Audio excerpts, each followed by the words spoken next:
Hello, I'm Kasia Madeira. You're watching Impact from the BBC. Now, it's fake news, but with a twist. A YouTube star is inserting himself into interviews with the US president and asking fake questions, only for the interview to be then followed up with a song. Randy Rainbow, and yes, that is his real name, has racked up nearly 650,000 followers on Facebook.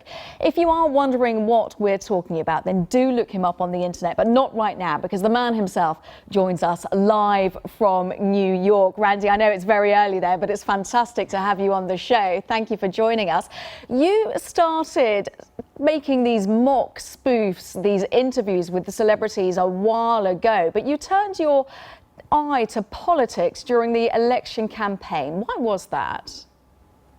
Well, I've been doing this for about 6 years, although 6 years ago no one really cared.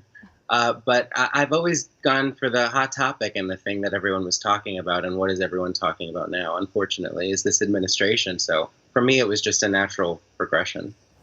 Now, some of your interviews are pretty scathing. You do really take the mickey quite intensely. Do you think that's a good thing to do, in the sense that we are in the age of fake news and it's really difficult to decide what is true and what is not? Why do you think people are confused by my fake news? That it might be? Well, you get a lot of people who perhaps get their news from alternative sources.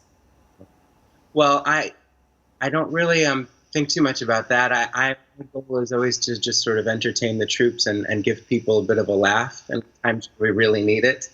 So that's always. So beyond that, you're on your own. Although I do get messages daily from people who think that I am an actual journalist conducting a real interview, which is a little frightening. Well, that's the thing, isn't it? Because some of your interviews, they do look so real. Obviously, you then go into a whole song and dance routine, which I know that you edit yourself at home, but they are very real looking. Well, thank you. I'm glad. As you might know, I do everything by myself out of my little studio apartment. So technically, it's not a giant production, but I do try my best to make it look good. I'm glad it's working. Now, in terms of taking the topics, you really do touch upon some serious issues. Of course, you looked at the DACA, the scrapping of the Deferred Action for Protection of Childhood Arrivals. These are serious topics that you are turning into a song and dance routine. There's an element of balance. How do you do that? Again,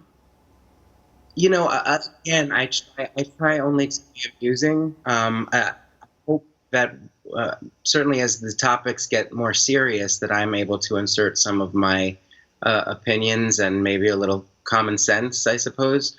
I suppose it is a difficult balance, because you don't want to make too light of serious issues, but I kind of just trust that people to just trust the comedy, and there's truth in comedy, so I think that's what people are responding to. Now, media organisations especially, we're always agonising about how to engage with young people, and you are doing that. You're doing it in a witty way. But is there a worry that you are blurring the lines between entertainment and information? Well, now there is. I never thought about this. No, I hope that my audience is certainly intelligent enough to decipher that this is parody, and that I'm spoofing the interviews. And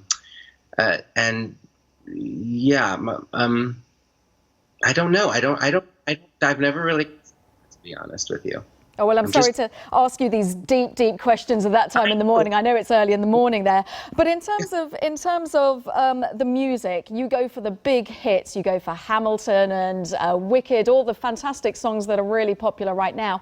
What captures your imagination when you hear a song and you think that would work with this particular story? How on earth do you align the two together?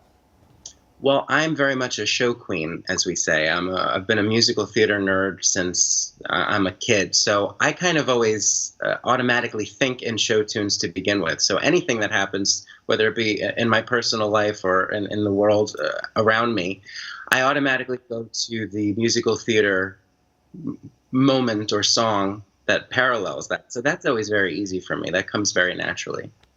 Now, I've got to tell you, Randy, we were agonising over what we could play, and it's all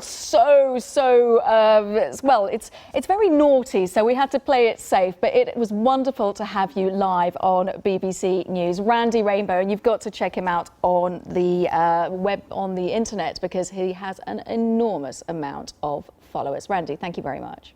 Thank you. It was a pleasure.